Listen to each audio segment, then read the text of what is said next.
नमस्कार, मैं हूं आपके साथ मयंक। आज 19 मार्च है और जंग का 20वां दिन और एक बार फिर बीती रात इजराइल पर हुआ है जबरदस्त हमला। ईरान ने मिसाइल्स इतने जबरदस्त हमले किए हैं, पूरा इजराइल धुआं धुआं हो रखा है। मैं आपको इजराइल पर हमलों का अपडेट बताऊंगा, लेकिन इस वक्त जो सबसे बड़ी खबर आ रही है, जो सबसे अहम खबर, देखिए ईरान का भयंकर गुस्सा देखने को मिल रहा है। एक रात में ईरान ने 300 से ज्यादा मिसाइल्स फायर कर दी हैं इजराइल के ऊपर और नतीजा यह है कि पूरा बेन गुरियन एयरपोर्ट जल चुका है। बताया जा रहा है कि 15 से 20 मिसाइल्स ने सिर्फ बेन गुरियन एयरपोर्ट को हिट किया है। वहां खड़े कई जहाज धू धू कर जल रहे हैं, जिसकी तस्वीरें भी सामने आ चुकी है। ईरान की सेना ने कहा था आज की रात सबसे बड़ा हमला होगा इजराइल पर, और बिल्कुल वैसे ही हुआ। पूरे इजराइल में कई जगहों से तस्वीरें आई हैं जहां भयंकर धमाके हुए हैं। इजराइल का डिफेंस सिस्टम पूरी तरह से फेल हो गया है और नतीजा यह है कि पूरी रात भर इजराइल जलता रहा। ऐसा हमला आज से पहले इजराइल में किसी ने नहीं देखा था। हॉर्मुज में भयंकर जंग शुरू हो चुकी है और हॉर्मुज में अब ऐसा लगता है कि आर पार की जंग की तरफ मामला आगे बढ़ रहा है। देखिए, जो खबरें आई कल, आपने एक खबर देखी होगी कि अमेरिका की तरफ से B-2 बॉम्बर्स से बहुत बड़ा हमला हुआ हॉर्मुज की खाड़ी में। हॉर्मुज में बड़ा हमला हुआ और करीब 2200 किलो का एक बड़ा बॉम्ब गिराया गया। अब आप देखिए, इसकी लोकेशन बेहद अहम है कि ये बॉम्ब अमेरिका ने कहाँ गिराया और अमेरिका के टारगेट पर क्या है, ट्रंप के टारगेट पर क्या है। ट्रंप का ये पूरा प्लान समझना होगा। देखिए, बताया जा रहा है कि जो हॉर्मुज का केशम आइलैंड है, केशम द्वीप है, ये अब अमेरिका के टारगेट पर है और यहाँ पर इस केशम द्वीप को कब्जे में करने की कोशिश कर सकता है अमेरिका। अब ये जो पूरा तामझाम हो रहा है हॉर्मुज को लेकर, इसमें जंग इस केशम द्वीप के आसपास आके रुक गई है। आखिर ऐसा क्या है यहाँ? केशम आइलैंड वो जगह है जो IRGC का सबसे बड़ा स्ट्रॉन्ग होल्ड है। यहाँ पे ज़मीन के नीचे, इस आइलैंड में ज़मीन के नीचे बताया जाता है ईरान का बड़ा मिसाइल का ज़खीरा है। यहाँ इतना ही नहीं, इसके नीचे कई ऐसी गुफाएं हैं, सुरंग हैं, जहाँ पे तमाम तरह के ईरान के जहाज़ हैं, सबमरीन्स हैं जो अब तक निकाली भी नहीं गई हैं, फाइटर बोट्स हैं। ये सब के सब टनल्स के नीचे बनी हुई हैं और केशम आइलैंड वो जगह है, जब तक इस पर कब्जा नहीं किया जा सकता तब तक आप हॉर्मुज को कंट्रोल नहीं कर सकते। ये बात ट्रंप और अमेरिका को अच्छे से समझ में आ गई है। बताया जा रहा है ये जो केशम आइलैंड है, इसमें जो टनल्स है, इसके नीचे तमाम मिसाइल बैटरीज हैं। कई एंटी शिप मिसाइल्स जो हैं वो यहाँ पे इसके नीचे छुपी हुई है। इसके अलावा आप देखें कि यहाँ पे तमाम तरह की माइंस जो हॉर्मुज में बिछाता है ईरान, वो केशम आइलैंड के ज़रिए निकाल के बिछाई जाती है और वापस जो है इन सुरंगों के अंदर जो है बोट्स वापस आ जाती है, जिसका कोई तोड़ नहीं है। इसीलिए अब अमेरिका ने केशम आइलैंड को टारगेट करते हुए एक बड़ा मिशन शुरू किया है और अमेरिका के इसी मिशन के तहत जो USS ट्रिपोली जो जहाज़ है, जो कि जापान से चला है और वो बढ़ रहा है ईरान की तरफ, उसकी जो लास्ट लोकेशन आई थी वो मलक्का स्ट्रेट्स के पास आई थी और इसको अभी पहुंचने में करीब 3 से 4 दिन और लगेंगे। 3 से 4 दिन और लगेंगे और इसी के तहत प्लान ये है कि जब तक USS ट्रिपोली वहाँ नहीं पहुँच जाता तब तक अमेरिका की तरफ से अगले 4 से 5 दिन बताया जा रहा है केशम द्वीप पे और हॉर्मुज के आसपास भारी बम्बार्डमेंट किया जाएगा, ताकि जो माइंस वहाँ पर हैं, जो अंडरग्राउंड फैसिलिटीज़ हैं ईरान की, जो मिसाइल सिटीज़ हैं, हथियारों का ज़खीरा है, इस पर हमला किया जाए। ये डोनाल्ड ट्रंप का और अमेरिका की सेना का प्लान है कि 4 दिन में आप भारी बम्बार्डमेंट करिए, जो कि ऑलरेडी शुरू हो चुका है। B-2 बॉम्बर्स हर दिन, B-52 बॉम्बर्स हर दिन यहाँ पे जो है वो बम्बार्डमेंट कर रहे हैं और पहले आप हवाई हमले करें, उसके बाद USS ट्रिपोली यहाँ पहुंचे और हमले करें। लेकिन ईरान की सेना ने करारा जवाब दिया है अमेरिका को और अमेरिका का ये प्लान जो है वो अभी से देखिए कैसे मुश्किल में है। पहले तो खबर आई है USS जेराल्ड को लेकर। अमेरिका का दुनिया का सबसे बड़ा एयरक्राफ्ट कैरियर, वो ईरान के मिसाइल्स के खौफ से अब भागकर ग्रीस की तरफ बढ़ गया है। ग्रीस ने इस बात को कंफर्म भी कर दिया है कि वो जो है, कहाँ तो फारस खाड़ी की खाड़ी में पहुंचकर हमला होना था, कहाँ इजराइल को USS जेराल्ड आर फोर्ड क्यों भेजा गया था? वो भेजा गया था हाइफा के करीब और उसका काम था कि इजराइल की रक्षा करना।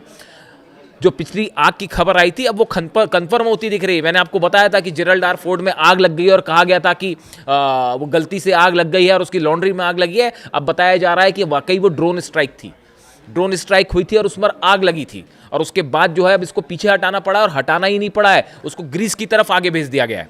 यानी एक प्रकार से आप देखें दुनिया का सबसे बड़ा एयरक्राफ्ट कैरियर ईरान की मिसाइल्स के खौफ से पीछे हट गया है। कल ही आईआरजीसी ने दावा किया था कि हमने कई मिसाइल्स फायर किए यूएसएस जेराल्ड पर और उसके बाद वो जो है वहां से भाग खड़ा हुआ। अब्राहम लिंकन का भी यही हाल है, दूसरा जो एयरक्राफ्ट कैरियर है उसको भी काफी पीछे खींच लिया गया है। पहले 1000 किलोमीटर था, अब और पीछे हो गया। यानी दुनिया के जो दो सबसे बड़े अमेरिका के एयरक्राफ्ट कैरियर्स हैं वो जो है इस जंग में पस्त होकर पीछे हट गए। इससे बड़ी जीत ईरान की नहीं हो सकती। आप देखिए यूएसएस एयरक्राफ्ट, दोनों एयरक्राफ्ट कैरियर आप देखिए, एक पर जो है 90 फाइटर जेट है, एक पे 70 फाइटर जेट है, इतने बड़ा सेना है, सब कुछ है, वो दोनों पीछे हट गए। आप समझ रहे हैं कितना खौफ है ईरान के मिसाइल्स का। उसके अलावा आप देखिए कि जो यूएसएस ट्रिपोली है, अब बताया जा रहा है इसको भेजा जा रहा है ताकि ये वहां पे जाके कुछ कमान संभाले। अब वहां पे वो जब एयरक्राफ्ट कैरियर कुछ नहीं कर पाए तो यूएसएस ट्रिपोली वहां पे जाके क्या करेगा और कैसे एक्शन करेगा और कैसे सेफ रहेगा, इसको लेकर भी सवाल उठ रहे हैं कि यूएसएस ट्रिपोली जैसे ही वहां पहुंचे पता चला ईरान की जो है वो खुर्रम शहर और फतेह 2 और एंटीशिप जो मिसाइल्स हैं वो मेहदी वो बरसनी शुरू हो जाए, इसको लेकर भी तमाम सवाल उठ रहे हैं। अब देखिए इस बीच में एक बड़ा डेवलपमेंट हुआ है। फ्रांस ने जंग में जाने से साफ मना कर दिया है, जर्मनी ने फ्रांस में जाने से साफ मना कर दिया है, ईयू ने कह दिया है, यूरोपियन यूनियन ने कह दिया है कि हम अपने जंगी जहाज हॉर्मुज में नहीं भेजेंगे। इटली ने किसी भी तरह की मदद से मना कर दिया है। अब आप देख रहे हैं नाटो पे जो गुस्सा हो रहे हैं ट्रंप, अपना फ्रस्ट्रेशन, इसके लिए सही शब्द फ्रस्ट्रेशन है कि जो डोनाल्ड ट्रंप अपना फ्रस्ट्रेशन दिखा रहे हैं उसकी क्या वजह है।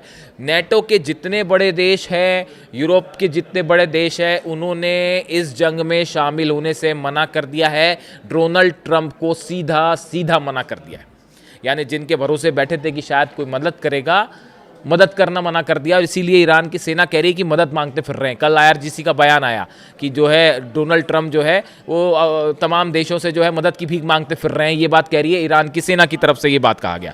अब देखिए इसमें लेकिन इसके साथ दो डेवलपमेंट हैं जो मैंने कल आपको पिछले वीडियो में ही बताए थे कि एक बड़ी बैठक हुई है सऊदी में, एक बड़ी बैठक हुई है यूएई में, जिसके बाद अब इस तरह की खबरें हैं। देखिए इसका अभी कोई अनाउंसमेंट नहीं है, लेकिन जो इंटरनल सोर्सेस से खबरें आ रही हैं ऐसा हो सकता है, अभी कंफर्म नहीं है, मैं रिपीट करूंगा कि यूएई अमेरिका की मदद कर सकता है हॉर्मुज में।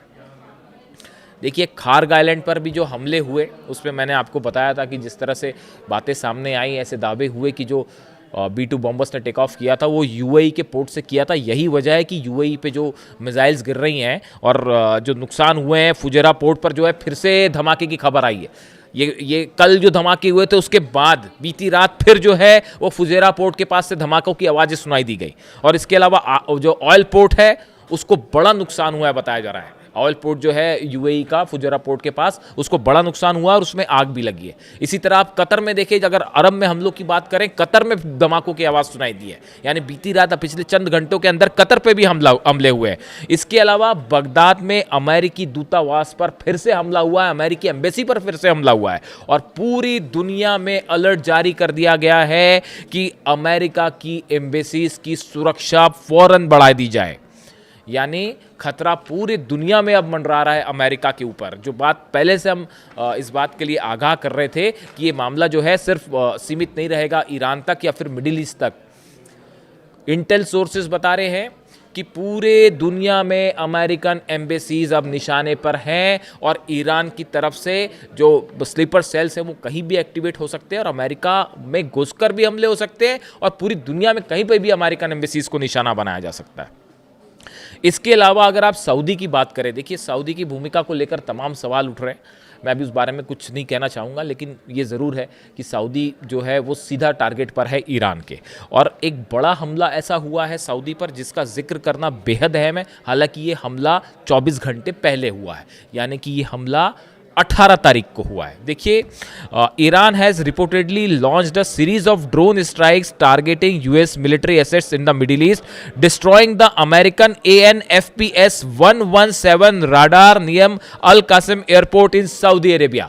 सऊदी अरेबिया के एयरपोर्ट पर अमेरिका का ANFPS 117 रडार सिस्टम जो लगा हुआ था, इसके ऊपर ड्रोन स्ट्राइक होती है और यह पूरी तरह से तबाह हो जाता है। यानी एक बार फिर एक और रडार सिस्टम अमेरिका का तबाह हो गया, जिसकी कीमत 20 मिलियन US थी।